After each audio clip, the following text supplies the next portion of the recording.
Assalamualaikum warahmatullahi wabarakatuh. Bismillah, alhamdulillah, la haula wa la quwata illa billah. Alhamdulillah, pagi hari ini kita berkesempatan kunjungan di salah satu pondok pesantren yang cukup tersohor nih yaitu pondok pesantren Al-Ikhlas di Singosari, Malang, yang dipimpin oleh Al-Mukarram Kiai Haji Al-Ustadz Zubair. Ini beliau mengkonsep pondok pesantren dengan alam.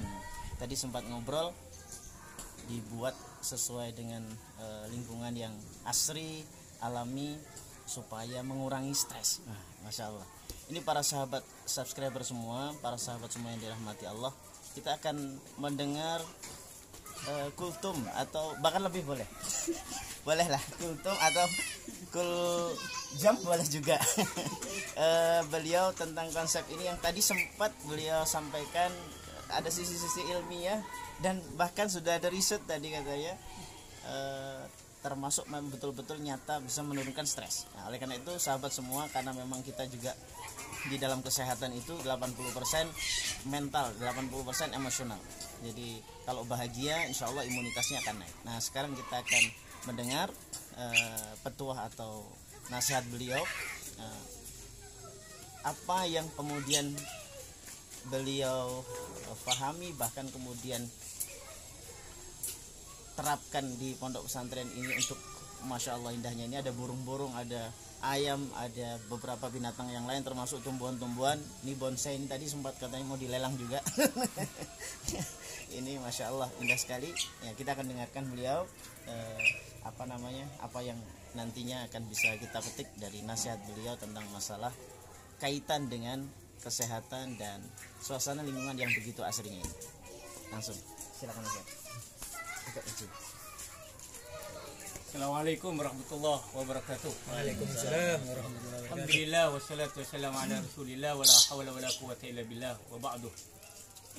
Bicara hidup, semua orang ingin mendapatkan kemuliaan dan kebahagiaan.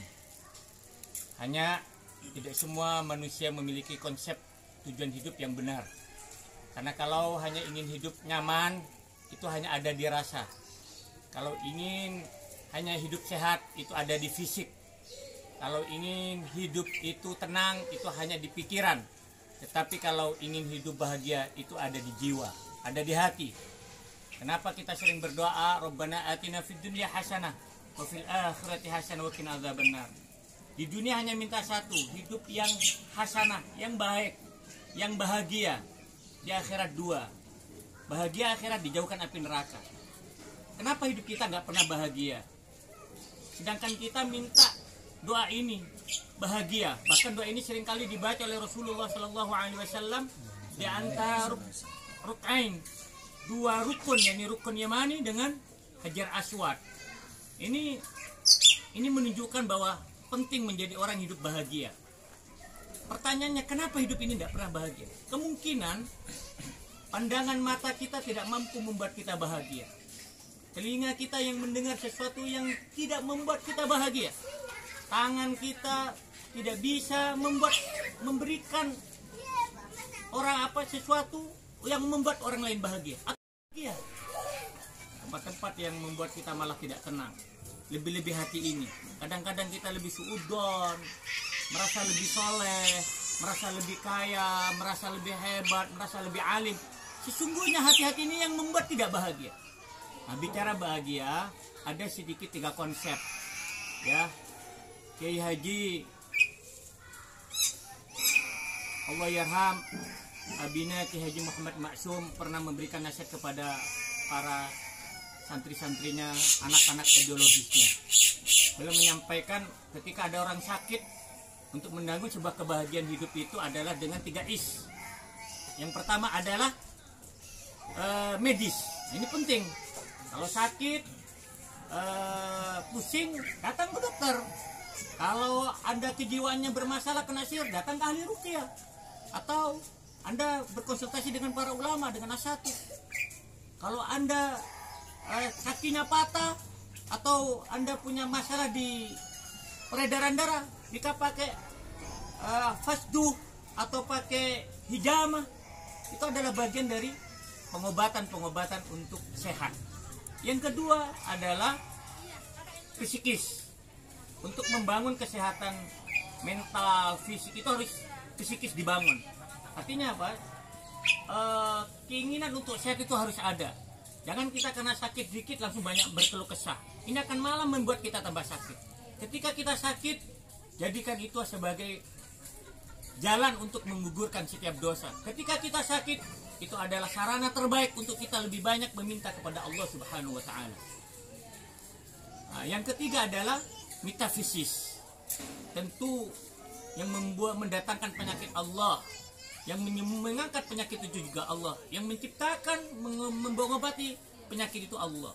Termasuk dalam kondisi seperti sekarang COVID-19 ini sangat menakutkan. Sehingga ada konsep 3I ya.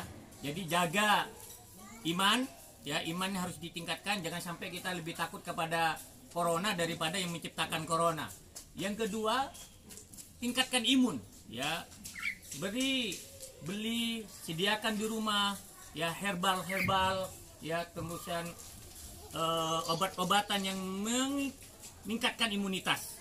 Salah satu meningkatkan imunitas tadi, fisikisnya harus dibangun. Yang ketiga, jaga jarak, sering cuci tangan, ya. Kalau datang ke orang sakit, hati-hati, pakai masker. Nah, itu adalah bentuk pengamanan. Jadi tingkatkan iman, jaga imun, dan amankan diri. Itu insya Allah menjadi sehat.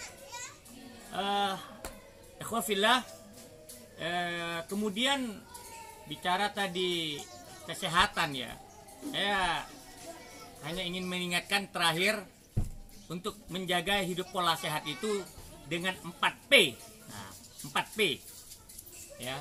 Yang pertama adalah jaga pola makan. Nah, ini penting. Ya, karena banyak penyakit itu gara-gara lambung. Pola makannya terlalu banyak karbo, terlalu banyak manis-manisan, gula. Itu menurut medis kurang bagus, ya. Kedua, jaga pola tidur. Tidur harus, ya, tapi jangan kebanyakan tidur. Karena kalau banyak tidur 8 jam misalnya, sepertiga hidupnya hanya untuk tidur. Kalau umurnya 60 tahun, ya, tidurnya 20 tahun. Nah, itu rugi. Ya, menurut kami rugi kalau banyak tidur.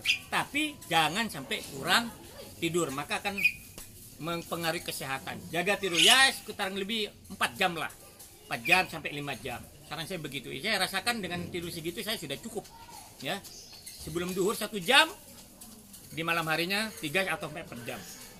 Itu sudah membuat kita sehat.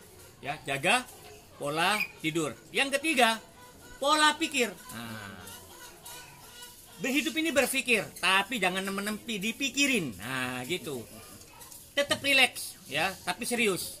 Santai tapi serius. Ya, jangan nemen-nemen berpikir. Nah, itu juga akan pengaruh. Kalau terlalu nemen pikirnya juga akan mengganggu stabilitas fisik nanti, ya.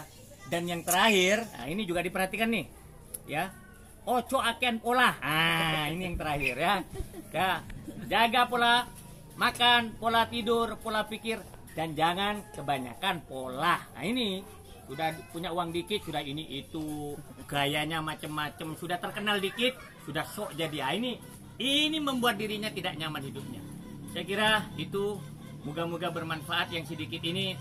Semoga kita dijauhkan dari segala mara musibah, khususnya di wabah COVID-19 ini. Allahumma inna na'udzubika minal barasi wal jununi wal judami wa min sayyi'il asqam. Nastaghfirullahaladzim.